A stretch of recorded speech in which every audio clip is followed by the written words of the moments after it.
on Sugar Addicts. We are going to make sweet and sour meatballs. And I have a new guest today, and her name is Krystal. Welcome, Krystal. Thank you for having me. Krystal is one of the younger generation, and she tells me she still lives at home, and she doesn't cook very much. No, not that often, no. It's not. It's something I need to work on for sure. Yeah, you will move out someday, and Mom will not be there to cook.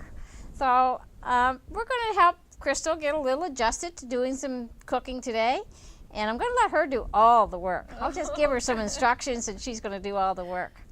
Millennials today really don't grow up learning to cook because moms at home aren't cooking as much as they used to, and we don't teach our kids to cook, and it really is important because now they're running out to fast food, and fast food is, as we know, not healthy.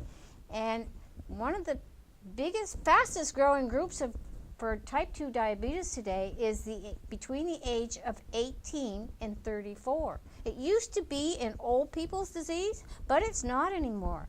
Our millennials are eating fast food, lots of sugar, and getting no exercise on their cell phones, their Xboxes, and their computers.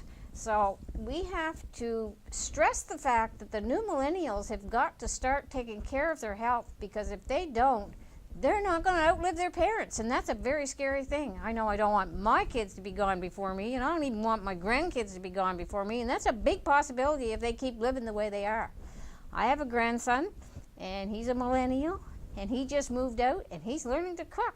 And we had a hard time with him at home to eat right, and he never felt well, but now that he's really gotten into the habit of eating right, and he's doing really well. Yeah, he feels so much better. Yeah. So exercise, and not this kind of exercise, and good food. Grass-fed beef, fish, chicken, vegetables. Vegetables should cover 60 to 80% of your plate. Sound like your vegetable plate at home, Krystal? Not at all. I am not a vegetable person, for okay. sure. You'll have to take David's hint and start frying yours. Yeah. Do you like salads? I do like salads every once in a while, but it's occasionally. I'm not a huge fan. Not a huge fan. So what do you like? Probably the worst things for me. Like, I like bread and cheese and meat, all kinds, yeah. All those ones on the acid side of the pH scale, right? Yeah. So how can we change that? I don't know. I think it's super important for me to change it as well because my brother has type 1 diabetes.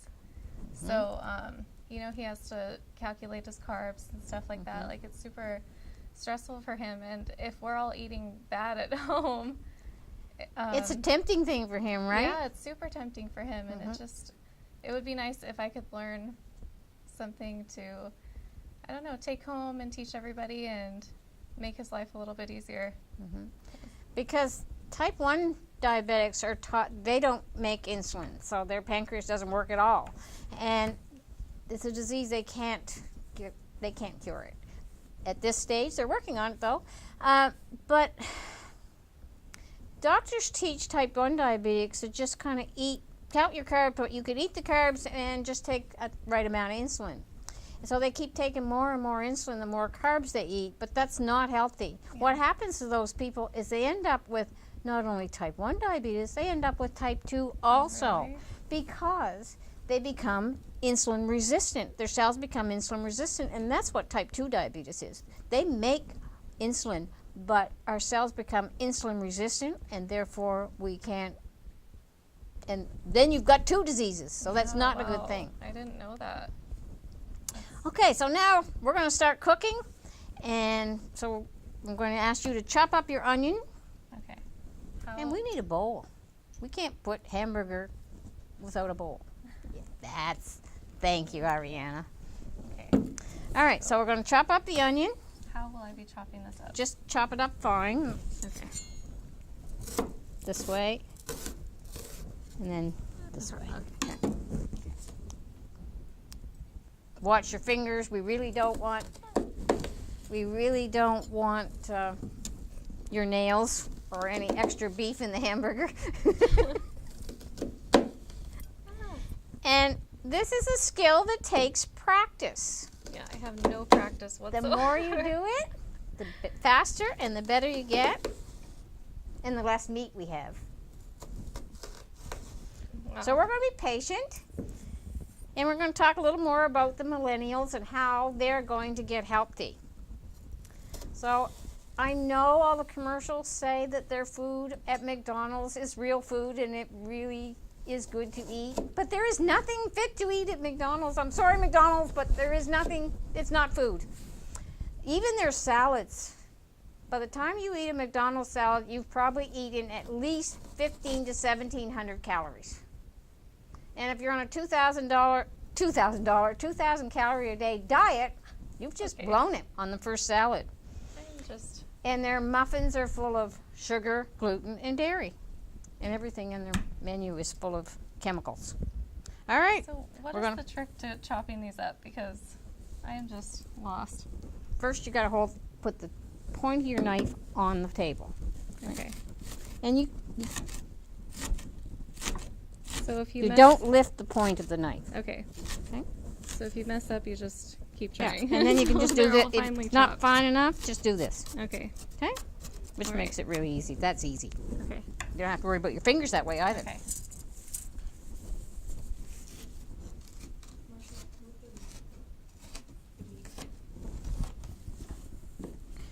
We want you to see what Krystal's doing. We want you to see how she practices. Yeah. This is. Does your mom cook? Yes, she does. She does? Yes. Okay, that's good. So she teaches me some stuff, but I am not that good of a learner, so. Well, when you get out on your own, it'll become a lot more necessary and you'll want to learn. Yeah. Okay, that's good, Krystal. So we'll put this, you put your meat in here. Okay. You're going to get your hands dirty. I hate the feel of hamburger. I really hate it, so I'm really glad you're doing this part. Yeah. And put your onions in and just kind of mix it all together. And we're going to make some meatballs. And you can just put, as you make them, you can just put them back in the bowl. Okay. And but when we finish making the meatballs, we will put them in the oven and cook them for 15 to 20 minutes.